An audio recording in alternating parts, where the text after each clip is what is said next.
You're listening to Shooting Hoops with your hosts, Dia Miller and Adam Drexler.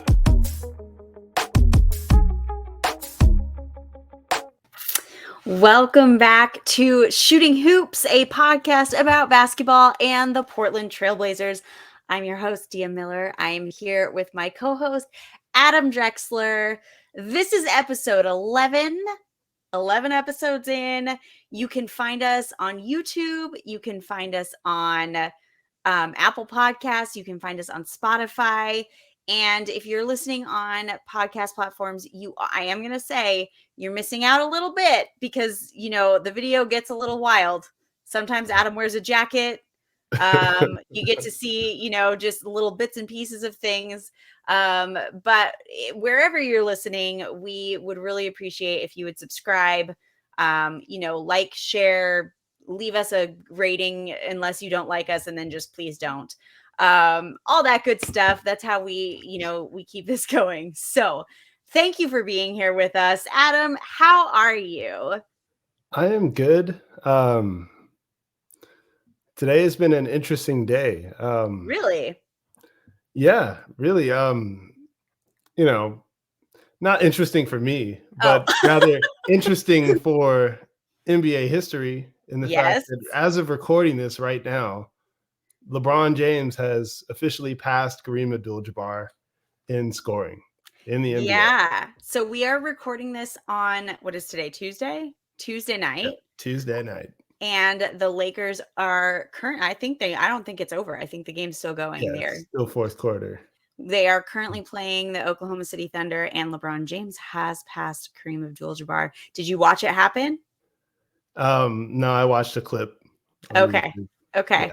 I didn't watch the whole game, but when I started seeing people talking about, okay, it's getting close, then I turned it on to see it happen. And man, he was on fire tonight. He was a man on a mission. Yeah, he wore the headband, so we all knew what was going to happen. Yeah. I mean, he had his family and friends there. I think it's one of those things where there was so much hype built up that it would have kind of sucked if he wouldn't have done it tonight, because then all this hype is built up. There's I think I saw something like 200 media members that were there, like media credentials that were handed out for this game, which, for those of you who don't realize, that is very high. Like it usually is not nearly that, and they're very limiting with who they will credential for games, and to give out that many it's a lot.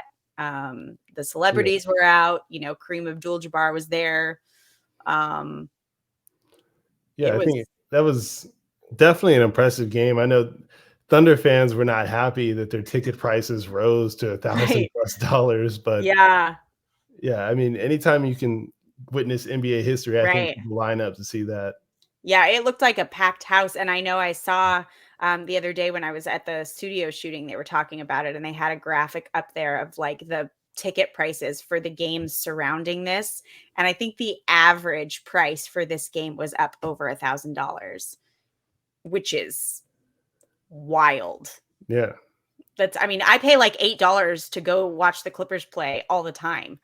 And so a ticket that's like normally an $8, or for Lakers, I think it's more like probably $50, but still that's like up over $1,000. That's not the type of thing you bring, a casual, not basketball fan to. Right. So let's hope that everyone there, appreciates what they saw.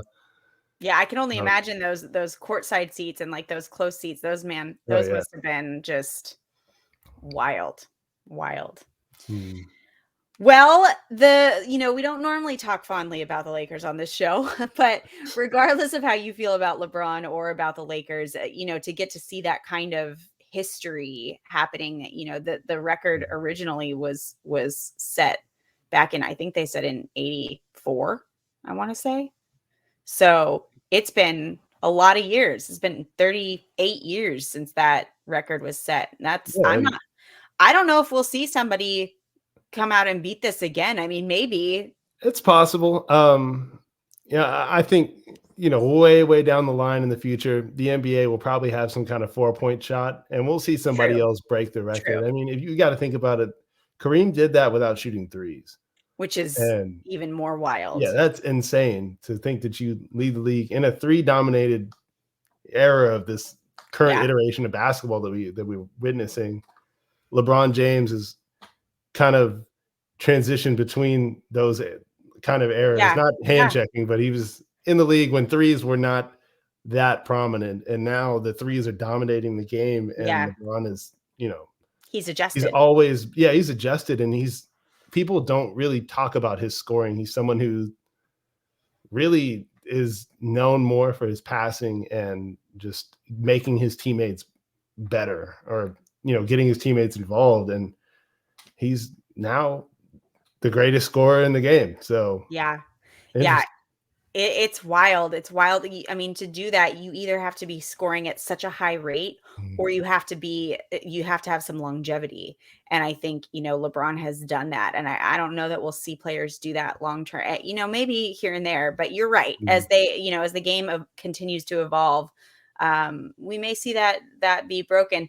It's interesting because I think I heard something say that the closest person to LeBron right now is like 10,000 points back or something like that. So it's not like there's anyone even close. I don't think we're going to see anybody currently come close to.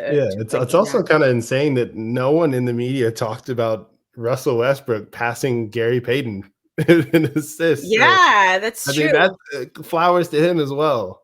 Yeah, for sure. Russell Westbrook's such an interesting player because I feel like, one, he's so hot and cold and so unpredictable, and he's kind of in this weird place where like he's not at his peak anymore, and he's still on this huge contract, and so people don't really know what to do with him, but he's still breaking records, and he's still didn't he just break another record not that long ago too, or was it the same one? He just passed somebody else maybe. I think so. Okay. But he's an interesting person because, I mean, I think for the most part, a lot of people don't look at him and think that he's this, very impressive player. But the fact of the matter is, I mean, everywhere he's gone, except for the Lakers, he's kind of been a winner. So, yeah. I mean, a lot of people overlook it. And then you have players like Carmelo Anthony, who was extremely impressive. And then like he changed teams and all of a sudden he just Space Jam lost his talent, which is weird that the media kind of runs with these headlines. But I mean, it's something where I appreciate Westbrook's game. It's fun to watch, and he has fun out there, which makes me enjoy watching him. He's definitely a character. Like, I will never forget the time that he airballed a free throw and then looked around like, who shot that? Like, he didn't. It was entertaining. So this is not a Lakers podcast, contrary to our current conversation. Let's talk about the Blazers. Yes. We are coming up on the All-Star break here, which is, kind of the midway point, although we're already past midway as far as games go. The Blazers are currently 11th in the West. We've fluctuated up and down a couple spots, over the last couple weeks. We've been up, I think, as high as like 9 and 10, and now we're back down to 11. We are 26 and 28, so not quite 500 record, although again, we were at one point back to 500. But the West is still really, really close. You look up at the number 5 spot, and we're only a couple games back from that. So it's still really, really competitive, the West. It's kind of anybody's game at this point still. Yeah, I think there's only like one team really that's kind of broken ahead of the pack, and that's Denver. Everyone else, it's fair game. Those numbers are bound to fluctuate. Even Denver can slip up and find their way down, in the latter half. So I like to see it. I kind of like that competitiveness that the standings are bringing, to where any team can really, pave their own destiny, unless you're the Rockets. Because, I mean, I guess they're tanking the number 1 pick. But, it's all the other teams. It's like it's a very close race, and everyone's really like you can't say that people don't have a chance. And I think people look at Portland and they say, okay, 11th, that's not good. Yeah. But it's like, we're not out of the race at all by any means. No, we're not 3 at all. games away from 5th. Yeah. And I think too, I mean, I say this year after year after year after year after year, that once you get into the playoffs, it doesn't matter anymore. You're essentially starting over. Your wins and losses don't matter. Once you're there, you're there. Obviously, there's things like home court advantage and who you're matched up against and all that stuff. But ultimately, you fresh start. Your wins and losses don't matter anymore. So, I have no doubt that we will at least be in the play-in, and Portland has, had good luck with the play-in, which is a whole other thing. I still hate that rule change. I still hate the play-in.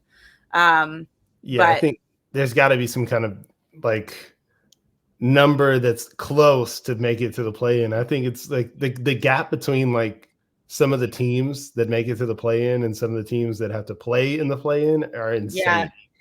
My thing is, and I think I've said this every year since the play-in has been a thing, but my thing is like you fight all year long to be in the top 8. So why is it that the guy in the 10th spot can come and take the 8th spot from you? And I get it. I get it's close. I get this makes it more competitive. I get it. I get all the reasons they give. I don't like the reasons they give.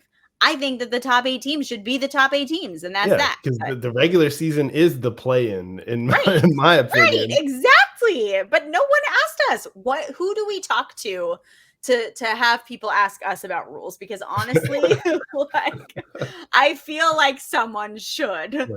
Yeah, I think from a business standpoint, I understand they want to give some of these smaller teams a chance to see some playoff action, but I mean, that's kind of what the regular season is about. Then we don't even count it as playoffs. Then people don't even count it like, oh, it's the play-in. That's not the playoffs. So really, we're not even giving those teams anyway. Whatever. This is a whole rant for a whole nother day when we get closer. If we're not in the play-in, we don't have to have this rant. But if we are in the play-in, I at least will be ranting about this in a couple months. But we'll give it a couple months of break. Now, if they said that the teams that make it to the play-in get the first picks in the draft, then that's a different story. Now, see, now everyone's going to try to win. Honestly, we're going off on tangents tonight. We're not sticking to the script, but whatever. I would love to see some changes made as far as that's concerned, because I hate when teams tank. I hate it. It's the same thing like with the load management where, and I get that, I think load management is another thing. Richard Jefferson did a whole thing about this, about load management. If you haven't seen it, go look it up. It was on the NBA Today show, and it was a really good point. He made some really good points. But the load management thing, like, it's really frustrating if you go to a game to see a certain player and the player isn't playing because of load management. And I get it. I get that that's an important part of, staying healthy, and I'm not being critical of that. But I really wish that teams would announce that ahead of time. Like, look at the schedule ahead of the season and say, like, okay, these are the back-to-backs, we're going to sit guys out or whatever, and allow fans to plan around that. Because I think about the kids especially that like come to see their favorite player, and sometimes they travel and things like that, and then they're not playing, and that just sucks so much. So that's a whole other thing too. But what got me onto this rant? What started this rant? The draft picks. So for along the same lines, I hate when teams tank. Like, I don't want to see my team lose, and I especially don't want to see them lose because they're not focused on winning or because the front office is. And I know it's not the players that are tanking. I get that. It's the front office that's making those decisions and whatnot. But like, no, I don't want to see that. It sucks. We went through that last year as Blazers fans, and it was awful. It was not fun. So it would be really cool if they could change that rule somehow. I like what you're saying. Like, I think it's just you want teams to be competitive, and a lot of teams, when they find out that, okay, well, we don't have the potential to make it deep into the playoffs, ultimately they'll stop playing. We saw it with Houston. They had John Wall, who, obviously the best player on the team at the time, the most experienced and the most proven, and they just decided, okay, well, we're going to bench him and not play him. And it's so frustrating. It's kind of weird to do that because it's the fans don't want to see that. No. But two, I mean, you're ruining someone's career. I mean, now teams are wondering if he can play or not. And he hasn't played in 2 years or so. Right. That's a really tough place to be. I think about that with the Blazers last year. Like, if we're going to talk about the Blazers, We got to keep bringing it back. I think about that with the Blazers though last year. I mean, so like Dame could have played for part of the season and he didn't. And I get that he was coming off a big injury and maybe that was the right choice for him. So I'm not judging that, but I think specifically about Anthony Simons. Anthony Simons was in the running for most improved player last season. I really think he was kind of a front runner for that. I think he could have taken it. And then all of a sudden he was benched. And from what I understand, he could have played the majority of the time that he was benched, but they benched him and they didn't let him play.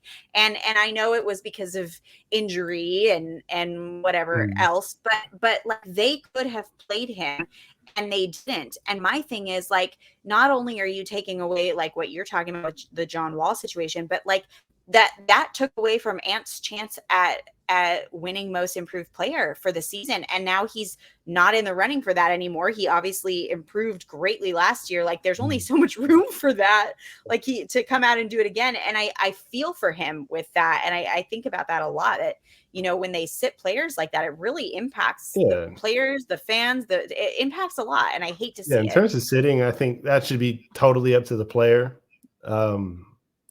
Obviously, these players got to where they are competing and wanting to play against the best. I mean, there are some special cases where players will not want to play, or maybe they'll just try to, you know, there's some foul play there. But ultimately, these players, they're in the league to play the sport of basketball. So I think if they want to play, there shouldn't be any management behind them trying to stop them from playing. That's weird.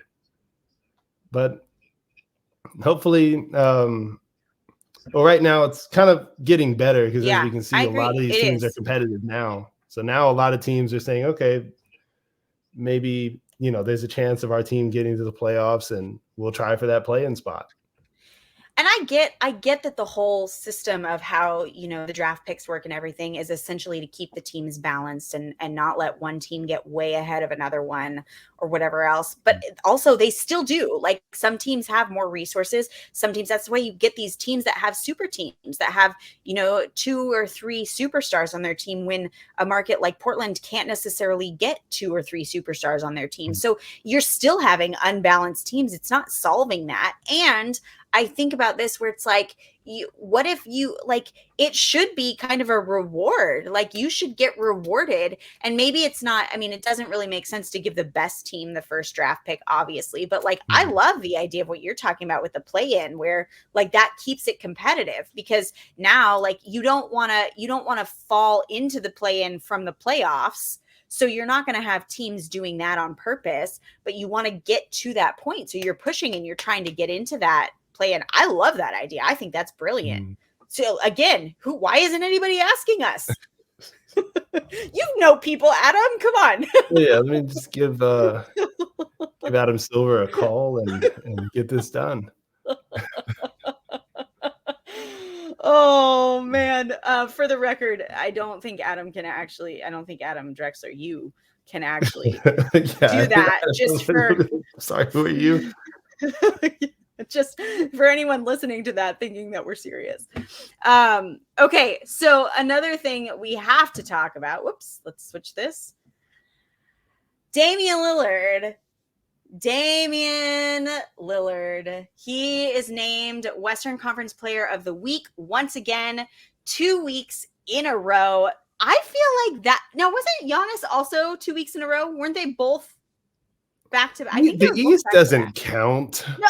It doesn't count. Fair. Okay, Damian Lillard. There's what, like two superstars in the East? All right, that's fair. Oh, 3, 4 actually. Still, it's just like there's a small pool of players that they get to pick from. Right, I mean, right. The West, you got everybody. Team is good. Yeah. So, well, except the Rockets. And the Spurs are struggling a little too. I forgot about the Spurs. I think everybody did. Everybody forgot about it. They tried at the beginning of the season. They at least tried. They were winning at first. Yeah. Oh, so Dame is once again named Western Conference Player of the Week. I love to see, obviously we all love to see this, but I love to see this especially because there was so much talk going into this season coming off of his injury. The fact that he's a year older, obviously. There was so much talk about, is he going to live up to what he, how he played before? Is he going to be as good as he was? And there's all these people really kind of doubting that. And so I love to see this. I love to see him just coming out and completely flattening everybody's expectations. And I don't think that came out right. Not flattening them, steamrolling them, running them over. Thought that Damian Lillard wasn't going to be able to play anymore. It's silly. And I'm just like, he's a superstar for a reason. He's been a superstar for years. Injuries happen, but I mean, one mistake people make is people think that if you get injured, you just all of a sudden lose your ability to play. Yeah. Like real superstars, they find a way to get it done. We've seen that with players all throughout history. Dominique Wilkins tore his Achilles and came back as a better player. Kevin Durant tore his Achilles, came back as a better player. Yeah. I mean, superstars find a way to get it done. And in Damian Lillard's case, he's a gamer and he's out there, showing everybody night in and night out that he belongs in the top, bracket of point guards right now. Yep, absolutely he does. He's just really, really exceeding expectations in my opinion. And I hope that there's more talk about him going forward because there should be. He's doing really, really big things.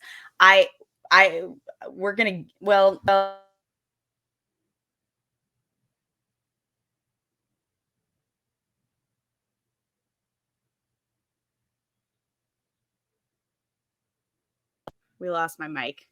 We're back. We're back. This week he had a shot that was just absolutely insane. And once again, if you're watching us on YouTube, we're going to throw it up here real quick. If you're not, you can listen to it. But Kerr averages 17 a game. They're being very conservative, of course, with his minutes. So Dame stepped over half court. No one open. Time running down. 11 on the shot clock. Drills a three. What is that? 2 strides past midcourt. Nothing but net. Wait a minute. His first 3 of the night. That was a loud one. We're not going to act like that was normal. Okay, so we're not going to act like that was normal. Absolutely. So if you're listening on the podcast, what happened was Dame basically took 2 steps past the half court line, picked up his dribble. So he was kind of frozen there and no one came. The team just left him there, which is a whole nother conversation, but he shot it. No one's going to get open. No one's getting open. Nobody's coming to him. There really wasn't anybody on him because he's at half court, which they should know better. And he shoots it and it just was a beautiful swish of a shot. It looked so effortless. And it's insane. He walked down the court like it was just another day. Like he just was practicing and putting up mid-range with 11 seconds on the shot clock. That's the other thing is he had so much time, but it's like he stopped at half court and no one they just left him there. So he just shot it. Oh man. I like that. Good. I think Damian Lillard showing that, hey, I'm still going to get it done. Yeah. Like you're not going to play. Okay. I'll play for all of us. If no one's going to get open, I'm a huge fan of that. I'm of that same mindset. All right. If you're not going to get open, then you leave me no choice. You're not going to get the ball. Yep. Here we are. Better to do that than than turn it over. Now I get a turnover. Right. At least I can shoot it, get a field goal attempt. Yeah. Oh, Damian Lillard. Okay, so if let's try to talk English here. So with that, it kind of leads us right into our next thing here with the All-Stars. Whoops, I'm struggling today with this. So the All-Stars were announced. We already knew the starters, but the All-Star reserves were announced, and Damian Lillard is on that list. So currently the starters are Giannis, Steph Curry, Luka, Kevin Durant, Kyrie Irving, LeBron James, Jokic, Donovan Mitchell, Jason Tatum, and Zion. Now, granted, Kevin Durant and Steph Curry both have been injured and are not going to be playing, so they'll be replaced. The reserves, Bam Adebayo, Jaylen Brown, DeMar DeRozan, Joel Embiid, Paul George, Shai, Tyrese Halliburton, Drew Holiday, Jaren Jackson Jr., Damian Lillard. Okay, I always pronounce his name wrong. It's not Laurie, it's Lowry. Is it Lowry Markkinen? Laurie? I got no chance. I know I'm saying it wrong. I heard it said on the Laurie. I thought it was Laurie, and then I heard it said on the Markkinen. broadcast the other day, and they pronounce it differently. Lowry? But Markkinen, sorry, I pronounced it wrong. Ja Morant, Julius Randle, and Domantas Sabonis. So it brings us to an interesting conversation, because with Steph Curry and Kevin Durant both out as starters, they're going to have to be replaced. And I thought that this was a really interesting point. These tweets come from Casey Hodal, who is the Trailblazers beat writer, and he says, he quotes his own tweet about Damian Lillard having back-to-back player of the weeks, and he says, all the more reason why he should replace Curry as an all-star starter. Dame has been no worse than the third best point guard in the league this season. He's stylistically closest to Curry. He's a longtime vet who's played with just one team. He's about the right things, and he hasn't been ... in the news like some of the other options. I also imagine, if given the choice, Curry would select Lillard as his replacement. So what do you think about this, Adam? Yeah, as a Blazers fan myself, obviously Damian Lillard's putting up amazing numbers. He's broken a record. He's having a historic season. But in terms of how the league is thinking, how the rest of the world is thinking, everyone's probably thinking that Ja Morant should get that spot just because of where he is in the standings. But to me, it's a very close race. And you look at kind of what these teams have, and they're in similar situations. Ja Morant is the best player on a team with some really good role players around him. Damian Lillard is on a team with some really good role players around him, and he's the best player on his team. So there's similar situations, and you really can't go wrong with either one. But Damian Lillard right now is having a crazy run. So, I mean, that's helping his case for sure.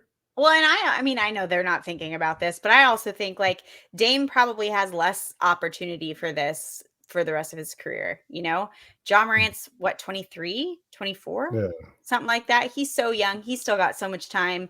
And I know that they're not taking that into account, but whatever, give it to Dame. I agree. Give it to Dame. So the All-Star game, so it's coming up. It's not this coming weekend is the Super Bowl, and then the following weekend is the All-Star game. So it's coming up here pretty quick. And that'll be kind of fun. Have you ever been to an All-Star weekend? Yeah, tons. Yeah. It's always been a weird weekend if your father is a legend.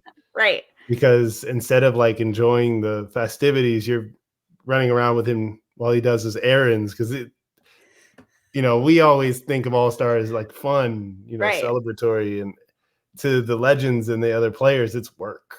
Yeah. So they, like, my father would have to go to appearances. You got the Legends brunch, you got media, you got signings you got to go to. So my father actually does not, he's not a big fan of going a lot of years because he's like, this is such a headache. And I'm just like, yeah, Dad, let's go. Go check it out. So they are fun. It's so funny because, just from the things that I've learned about your dad from talking to you and him, he's such a unique kind of player, I think, in this situation, because he's obviously very nice and friendly and warm with fans, but he also is not somebody who is big on attention on him, I don't think. And at least in that sense of it. So it's kind of interesting to see. When was the last time you went to one? Do you remember? Last time I went had to be Orlando. When was that? Yeah, I think maybe 2016. Okay, so not too long ago. Yes, something like that. No, something like that. Somewhere around there. Yeah, and because I was still playing in college. Okay. So But you were an adult. Yeah, I was an adult, and Kendrick Lamar performed at halftime. It was cool. really cool. Me, my sister, my father, we were sitting front row. It was really cool. Yeah. And I think that just drained. He was like, no. After that, no. But my sister, she goes to All-Star. She went last season. I think she might go this season. I might tag along. So we'll see. This is my goal for next year. Next year, my goal is to go because I've never been. And so this is a goal of mine. I would like to work. I would like to shoot something there. But even if I don't shoot, it's my goal to go next season. We'll see. We'll see. But that's cool. That's really interesting. I know that there's a lot, and I don't know if it was the same way when your dad was playing, because your dad was in All-Star games. How many games was All-Star games was he in? Do you know? A lot. Yeah. I don't know. But yeah, same energy. People are going crazy. The city shuts down. That's what I was going to say, because I know now there's a lot of like events and parties and get together and things like that. Where has it always been that way? Yeah, but I think back then it was the players they would lace up and they would really play because they were, no one was like, all right, I'm going to let you do your fancy dunk, and then I'm going to go down and you're going to let me score. Right. It was everyone geared up and was like, hey, we're going to have ourselves a game. You know, pride is on the line. So I think that's the difference now. Now the All-Star game is like, friends get together and play a casual like a pickup game. Yeah. It's interesting because the All-Star game always irritates me leading up to it because to me, it's a fan favorite game. Like this is just the fans voting on. I think we talked about this before. Like, I wish they'd just call it that. And especially because of how, like you said, like they're not playing competitive basketball. It's kind of a showcase / pickup game between buddies, which is fun. Like, I like seeing them play like that. I think it's really fun. They seem to have fun, and you don't worry so much about the injuries happening and things like that as you would if it was like a super competitive game. But yeah, it'll be interesting. It's in Utah, so that's coming up. To me, I think nowadays what a lot of players use the All-Star game as is a test to see, like, okay, if there's a trade and we get this player, what's it going to be like? Or if you're a captain, that's your way of telling your team who you want to play with by who you draft, because now they draft the players. And for the record, every opportunity he's had, LeBron James has picked Damian Lillard first. Oh, yeah. I bet he has. Season. Every single year. So LeBron James to Portland is what I'm hearing then, I think.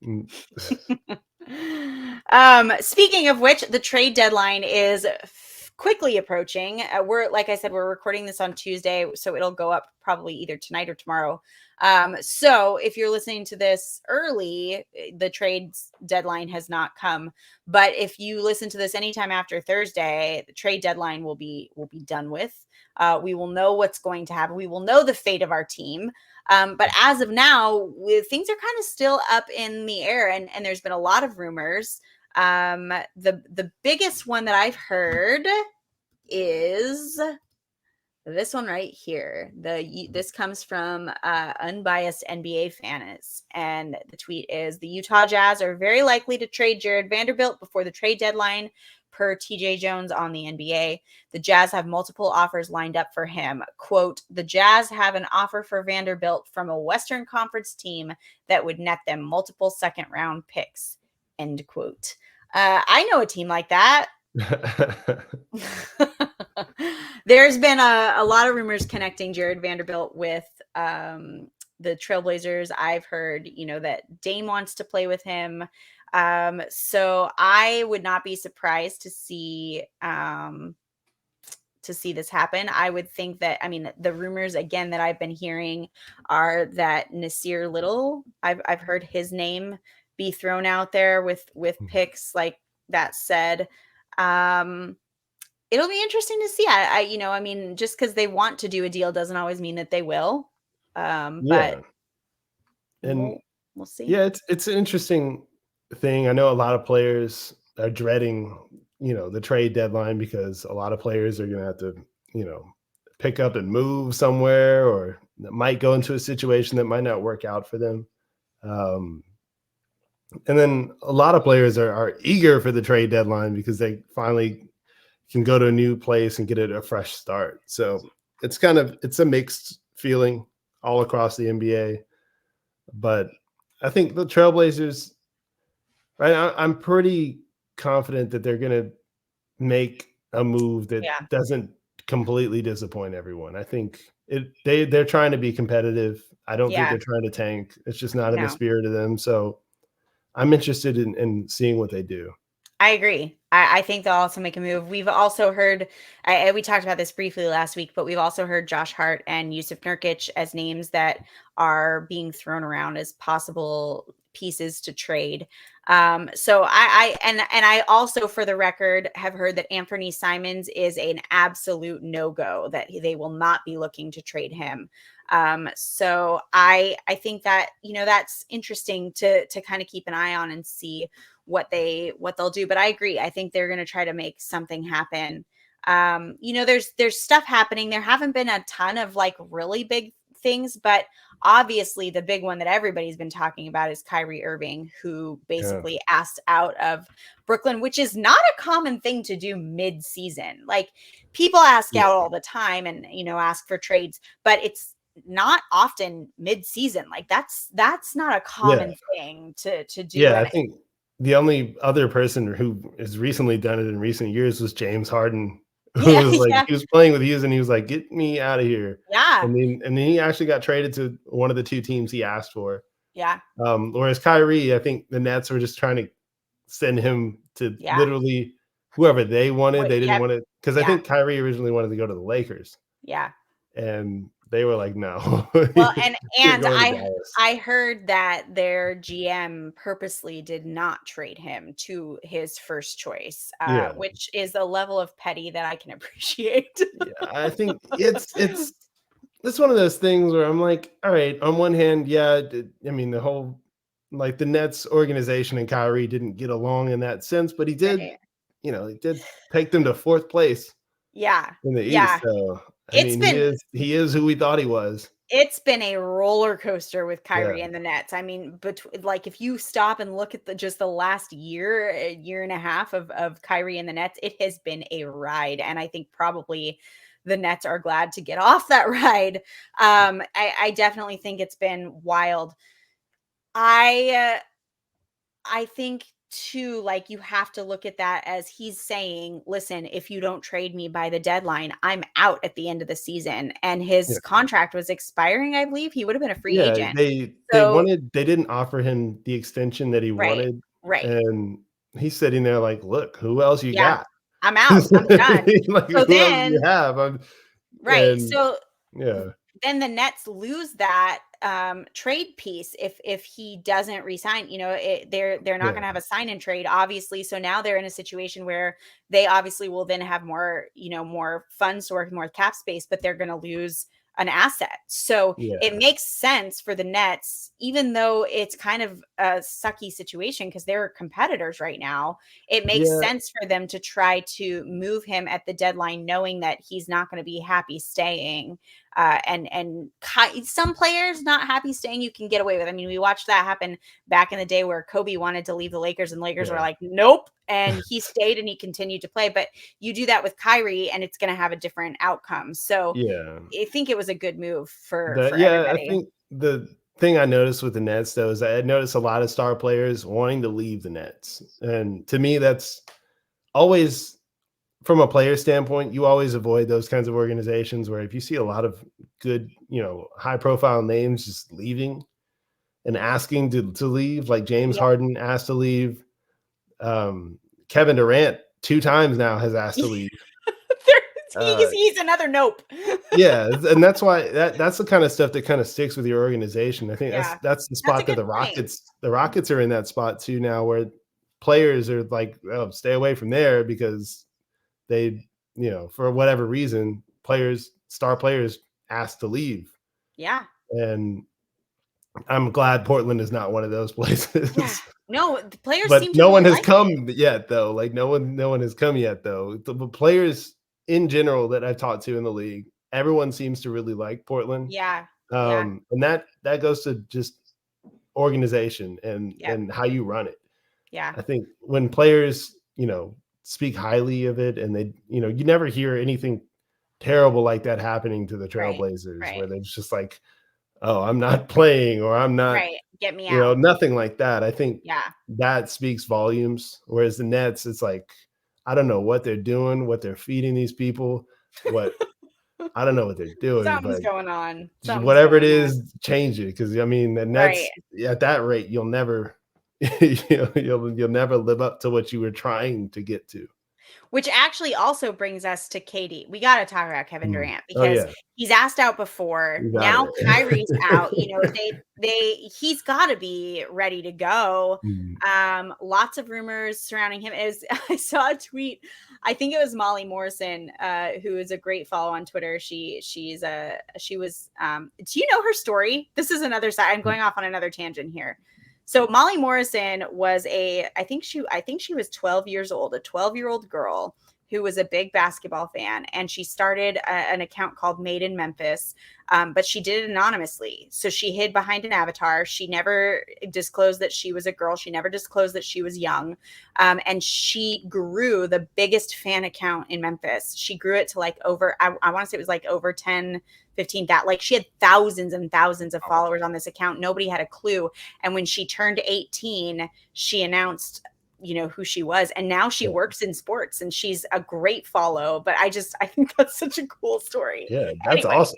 I mean, who doesn't love seeing somebody build something on their own? At 12 years old? Yeah, I mean, that's amazing. But this is the night of random tangents, apparently, that have to do with nothing with the Blazers. But anyway, I saw her tweet something along the lines of, that the teams are pulling is your friend single? Because Kyrie asked out and everybody's like, okay, but what about Kevin Durant? We want him. So I think there's definitely talk about that. Now, listen, I was on the Kevin Durant to Portland boat last year when, this was happening, when there were rumors about him wanting to leave. I would love to see Kevin Durant and Damian Lillard teamed up. And I am not someone who often says, blow it up, trade the pieces, do what you need to do. But I got to tell you, if Kevin Durant was an option, it would be really hard for me to fight for very many players to stay. Can you imagine? I mean, as much as I love these players, I would root for them till I was hoarse on every team that they went to, even the Nets. But can you imagine getting to watch Kevin Durant and Damian Lillard play together? Well, he should have been a Blazer in the first place. I mean, I'm saying. But I think it's one of those things where like you can get a bona fide superstar, and Kevin Durant, mind you, is probably right now the best player in the world. I'd say if not the best, the second. He's best. up there for sure. He's definitely up there, and he has been for a number of years. Long. So yeah, I think anytime you get a generational talent, you take that. You have to. Yeah, you have to take that. Otherwise, 1,000%. You're taking. Yeah. So I'm curious to see what he does.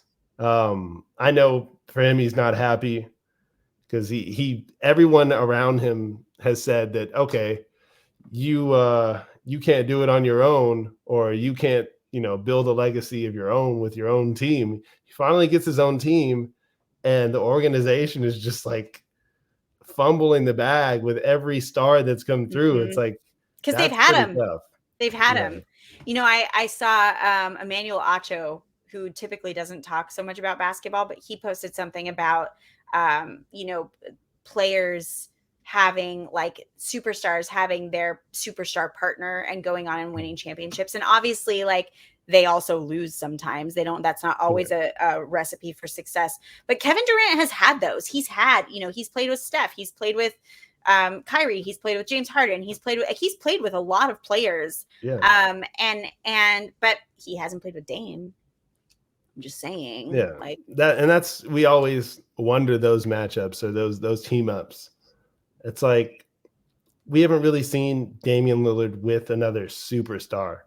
No. And that's one of those things where you I don't think very few Portland teams have ever had multiple superstars. No. I'm trying to think of any. Like, during your dad's time, your dad had Scottie Pippen for a while, but what? Actually, no, Scottie Pippen came after. My dad. Oh, that's true. Yeah. But he had who did my dad had Terry Porter. Yeah, but Scottie Pippen had. I get my years run together sometimes when I'm thinking back that far. Who did Scottie Pippen have? Did he play with Rashid?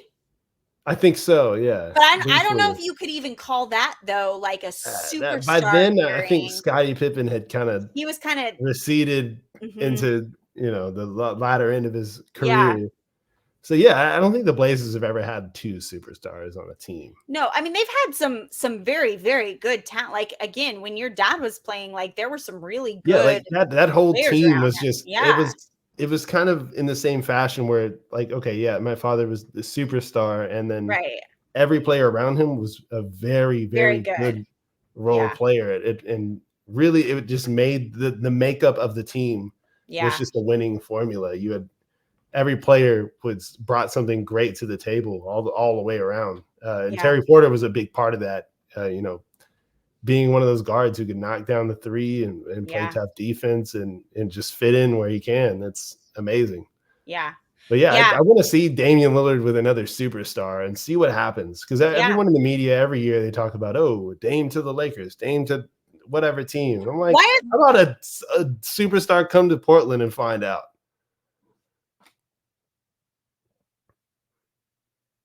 I got excited and hit my mic and turned it off again. But I don't know why it's always Dame leaving. But yeah, it would be great. It would be great to have somebody come. I think Kevin Durant would be a good one. So I don't know how realistic this is.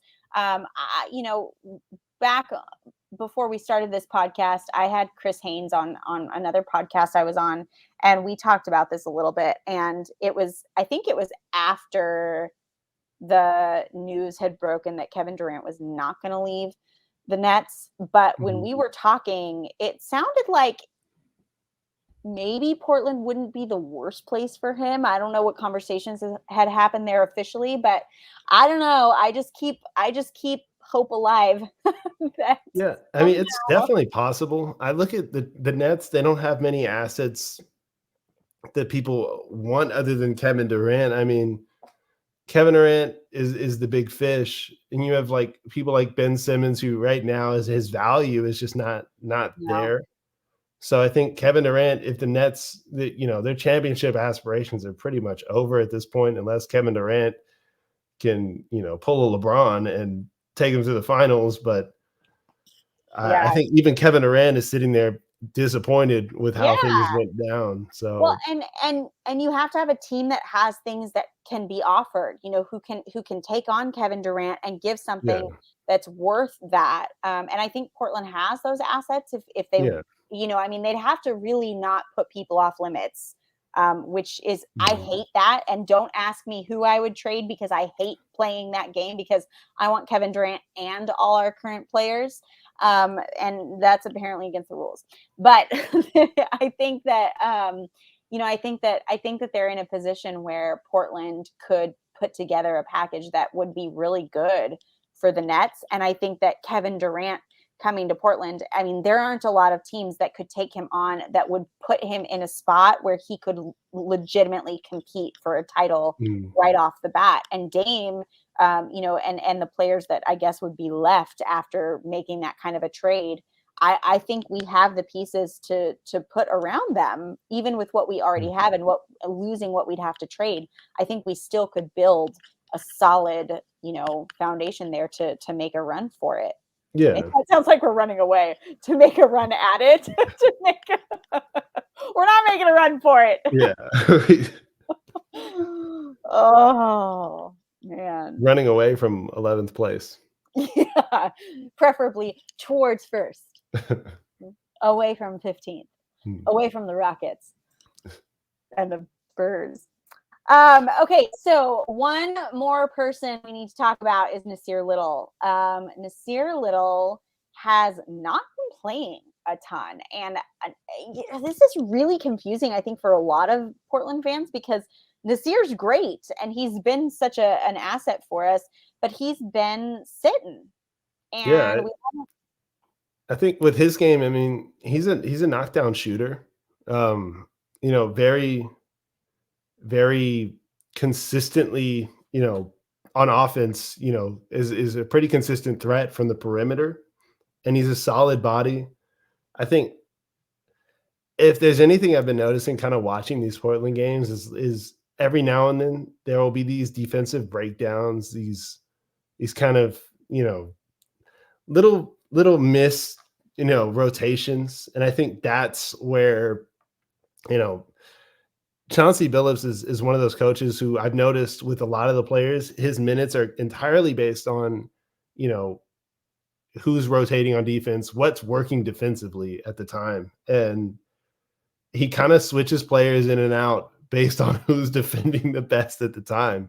Because I mean, Portland has so many good role players. So I think that's one thing I noticed, but I'm interested to see what Chauncey says. Yeah, so we have a video, and Danny Meringue asked about this. He asked what was going on with this at the end of the last game. And so I want to play this. Adam hasn't seen this, so we're going to get his real-time reaction here. Okay. Let's see here. Really show it. What does he have to do to get on the floor a little bit more? I mean, he just got to kind of be consistent, you know.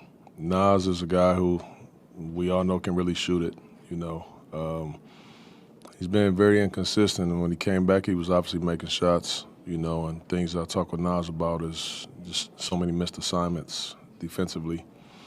And I just always have felt like when you're a reserve and when you're coming off of the bench, your margin of error is really small.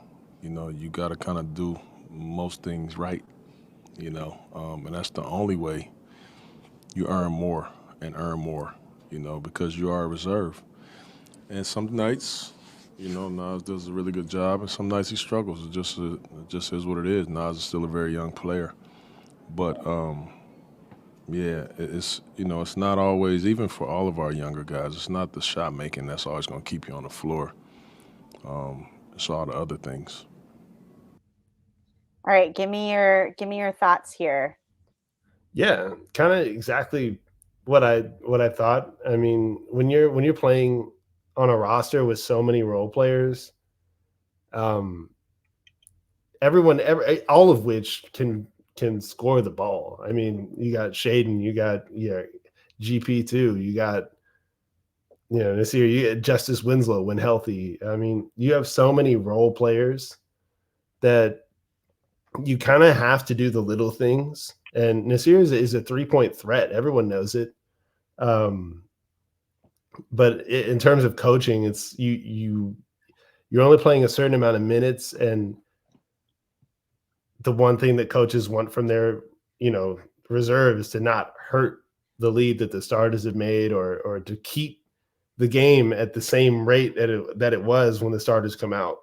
So little defensive mistakes, little slip ups, little miscommunications, things like that can really impact your minutes if you're, a role player or, not starting on a team, because the coach is sitting there every time the other team scores and you don't have your starters in, your coach is having a mini heart attack. Like, I got to put one of you guys back in. So I think with him, I'm not worried. He's young. He's not, he's not 30 years old. He's a young guy, and he's got time to kind of learn the NBA system and get comfortable with it. And eventually it becomes second nature.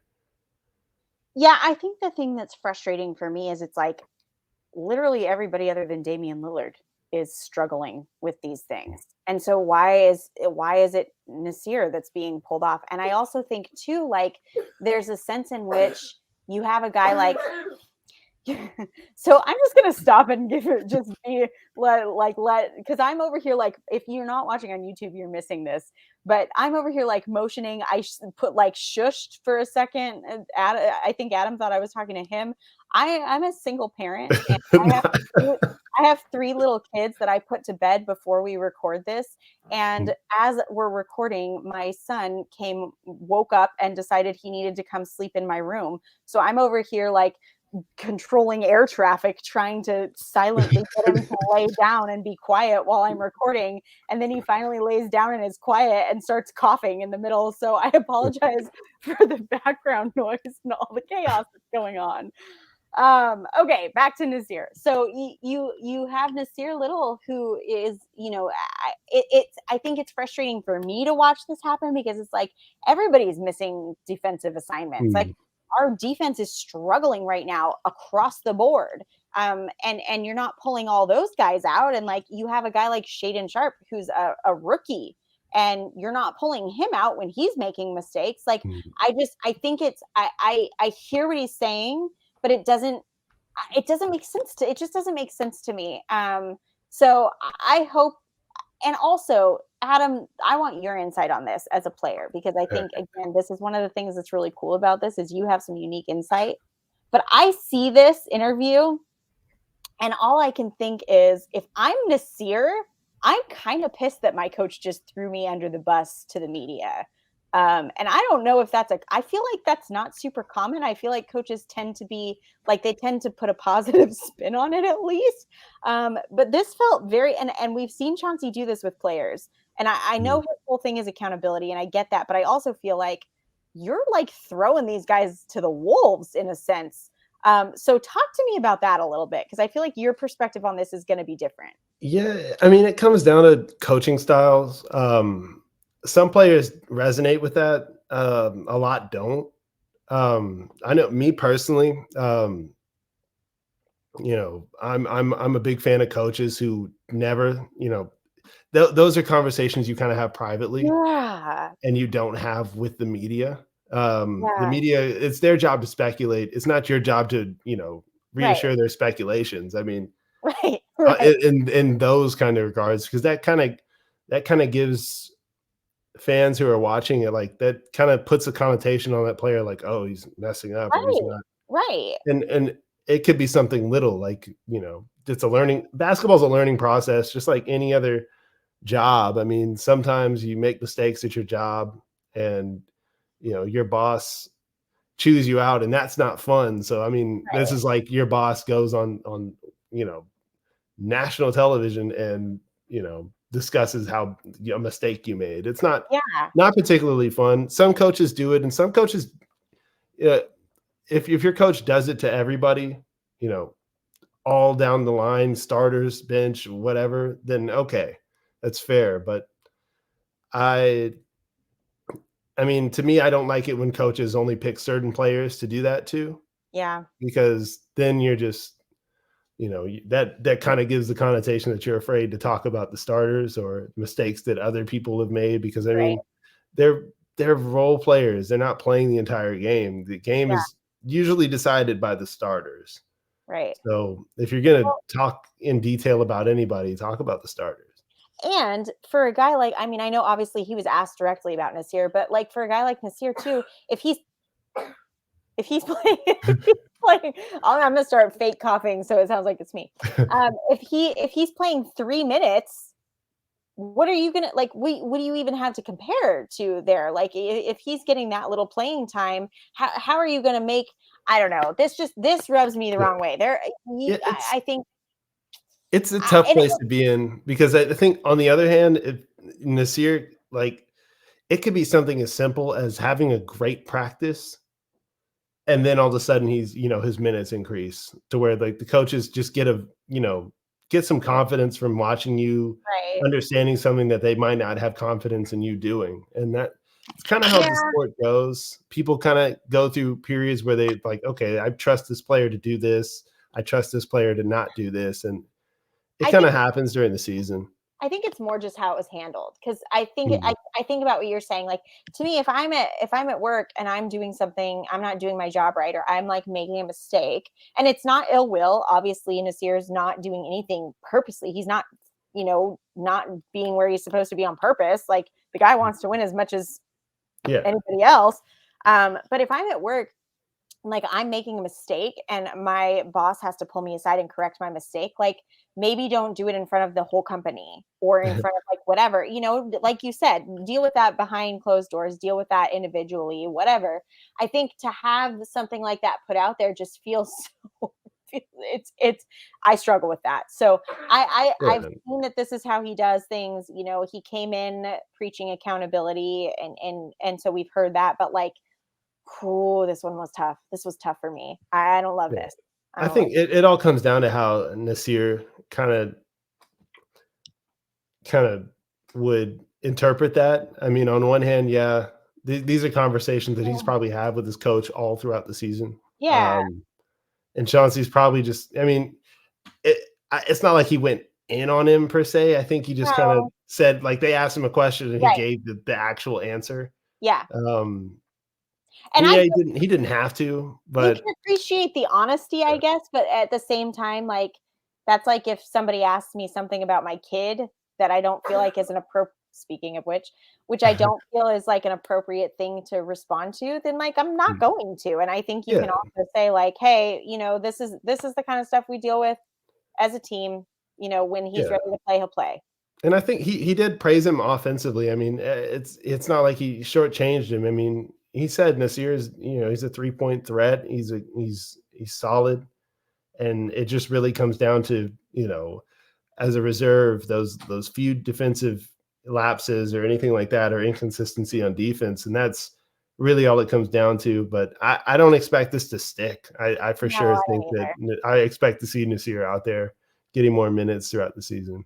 Or just the same thing with Shaedon. I think Shaedon, you know, a month ago was having his minutes dip severely, and now he's right back to playing, you know, good minutes. So it just happens during the season, but it's always weird to talk about. It is. I think that's the thing. I think I don't think we should know those things. We should just some things should just go behind closed doors. Oh man. Well, is there anything else you wanna talk about? No, that's all. I guess this is our last episode before the trade deadline. So it's coming. Let's keep our fingers crossed and, you know, just something's gonna happen. Hope that the Blazers can be the number 1 team in the West. Yeah, can get better. And Kevin Durant. Yeah. Man, I'll tell you what. That would be something. That would be something. We can hope. We're gonna keep hope alive over here. We can hope.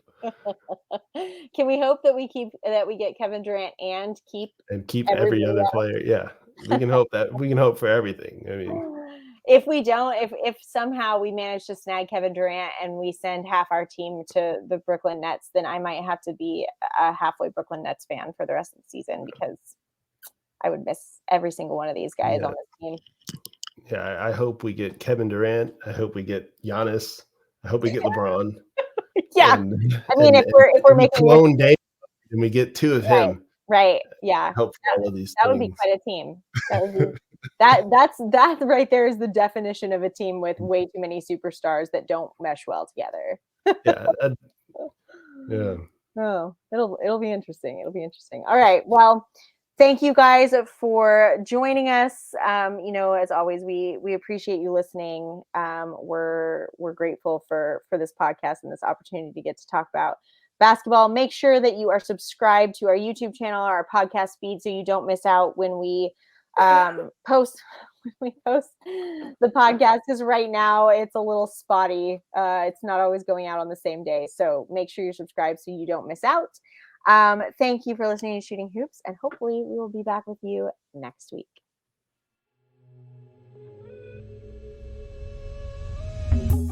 You're listening to Shooting Hoops with your hosts, Dia Miller and Adam Drexler.